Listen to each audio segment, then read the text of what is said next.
Assalamualaikum warahmatullahi wabarakatuh. Kisah Nabi Musa alaihissalam adalah yang paling banyak diceritakan di dalam Al-Quran. Nama Nabi Musa alaihissalam di Al-Quran disebut sebanyak 136 kali. Dari perjalanan Nabi Musa alaihissalam, pada akhirnya diketahui bahwa Allah subhanahu wa ta'ala tidak menyukai perbuatan sewenang-wenang ataupun yang menganiaya orang lain. Itu sebabnya salah satu perintah Allah subhanahu wa ta'ala kepada Musa adalah melawan raja yang berkuasa pada zaman itu, yaitu Fir'aun. Nabi Musa alaihissalam adalah salah satu nabi dan rasul yang dikurniakan mukjizat yang luar biasa oleh Allah. Nabi Musa merupakan rasul ulul azmi dan satu dari 4 nabi yang dikurniakan kitab, dan Nabi Musa alaihissalam memperoleh kitab Taurat.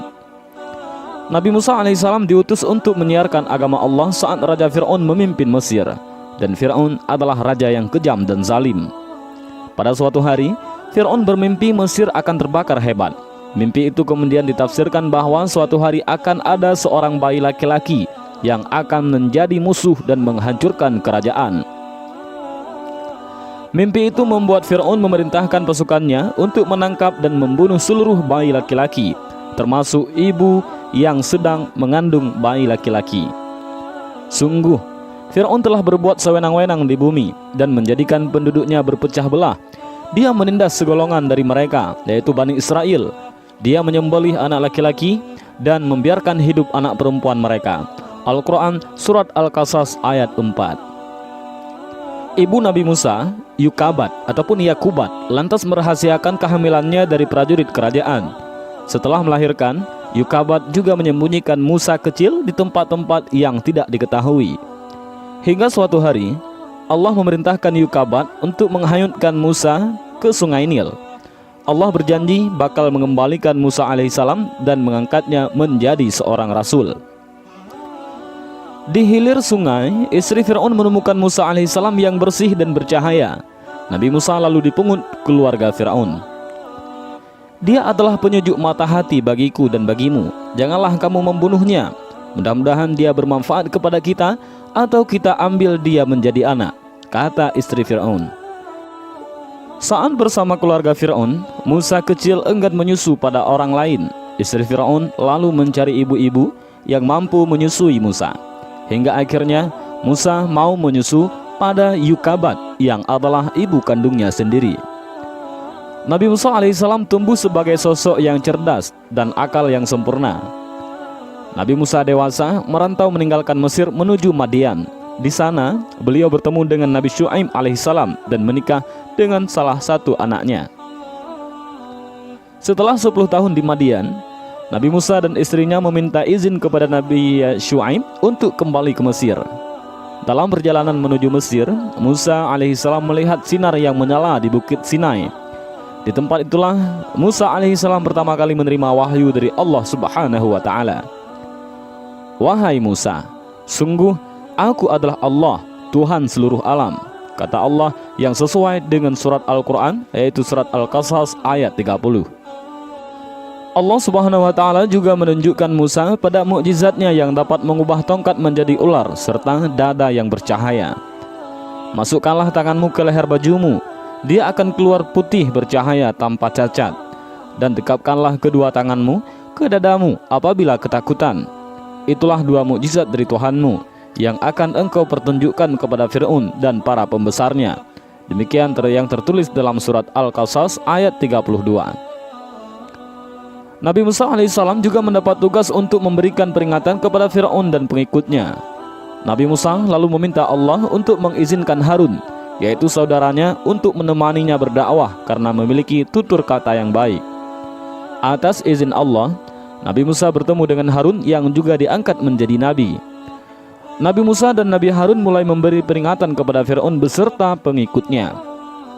Nabi Musa menyuruh masyarakat Mesir untuk menyembah Allah dan berbuat kebaikan. Aksi Nabi Musa lalu menyulut emosi Fir'aun. Namun, tak ada yang percaya pada Musa alaihissalam dan mukjizatnya sebagai tanda kekuasaan Allah. Pengikut Fir'aun menyebut Musa alaihissalam hanyalah permainan sihir belaka. Ini hanyalah sihir yang dibuat-buat, dan kami tidak pernah mendengar yang seperti ini pada nenek moyang kami dahulu, kata orang-orang kafir. Firaun lalu menantang Musa dan Harun untuk melawan ahli-ahli sihir dari kerajaannya. Saat semua ahli sihir berkumpul, Nabi Musa alaihissalam meminta mereka untuk mengeluarkan semua keahlian yang dimilikinya. Mereka melemparkan tongkat yang berubah menjadi ular. Nabi Musa lalu melemparkan tongkat yang dimilikinya. Tongkat itu berubah menjadi ular yang besar yang menelan ular-ular milik ahli sihir itu. Semua ahli sihir lalu tunduk dan mengakui kebenaran Nabi Musa alaihissalam. Namun Firaun tetap saja tak percaya dan semakin marah pada Musa. "Mengapa kamu beriman kepadanya sebelum aku memberi izin kepadamu? Sesungguhnya ini benar-benar tipu muslihat yang telah kamu rencanakan di kota ini untuk mengusir penduduknya. Kelak kamu akan mengetahui akibat perbuatanmu ini. Pasti akan aku potong tangan dan kakimu dengan bersilang, tangan kanan dan kaki kiri atau sebaliknya. Kemudian aku akan menyalib kamu semua," kata Firaun yang sesuai dengan surat Al-A'raf ayat 123 sampai ayat 124. Allah menimpakan beragam hukuman kepada Firaun seperti musim kemarau panjang yang menyebabkan kelaparan. Allah juga menimpakan angin topan, belalang, kutu, katak, dan darah untuk Firaun. Firaun lalu meminta Musa alaihissalam untuk berdoa kepada Allah agar menghilangkan azab tersebut. Namun setelah azab itu dihilangkan, Firaun dan pengikutnya tetap tak mau menyembah Allah. Firaun justru semakin murka dengan Musa. Dia memerintahkan bala tentaranya untuk menangkap dan membunuh Musa beserta pengikutnya. Nabi Musa alaihissalam beserta pengikutnya memutuskan untuk meninggalkan Mesir. Musa menenangkan pengikutnya bahwa Allah akan selalu menjaga orang-orang yang beriman. Allah lalu memerintahkan Musa untuk memukulkan tongkatnya ke air laut. Lalu tongkat itu membelah laut menjadi dua. Nabi Musa dan rombongannya melewati dasar laut yang kering. Firaun dan pengikutnya terus mengejar Musa. Saat Musa sudah tiba di daratan dan Firaun masih di tengah lautan, Allah mengembalikan lautan seperti semula. Firaun dan prajuritnya tenggelam di dasar laut. Maka kami siksa dia, yaitu Firaun dan bala tentaranya. Lalu kami lemparkan mereka ke dalam laut. Maka perhatikanlah bagaimana kesudahan orang yang zalim. Firman Allah dalam surat Al-Qasas ayat 40. Saat Firaun hampir tenggelam, dia sempat mengucapkan bahwa dia termasuk orang yang percaya pada Allah. Namun pengakuan di akhir hayat itu sudah tak diterima oleh Allah.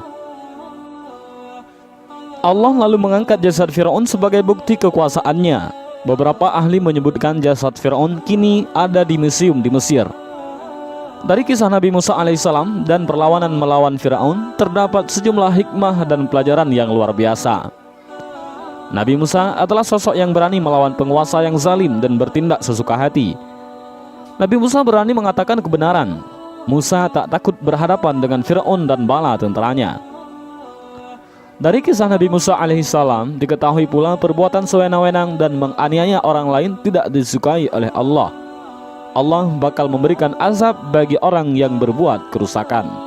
Selain itu, Allah tak lagi menerima taubat orang yang sudah di akhir hayat saat ditimpa azab. Taubat itu sudah tak berguna lagi. Dan inilah sedikit kisah tentang Nabi Musa alaihissalam dengan Firaun. Mudah-mudahan cerita singkat padat ini memberikan kita hikmah dan pelajaran yang luar biasa. Assalamualaikum warahmatullahi wabarakatuh.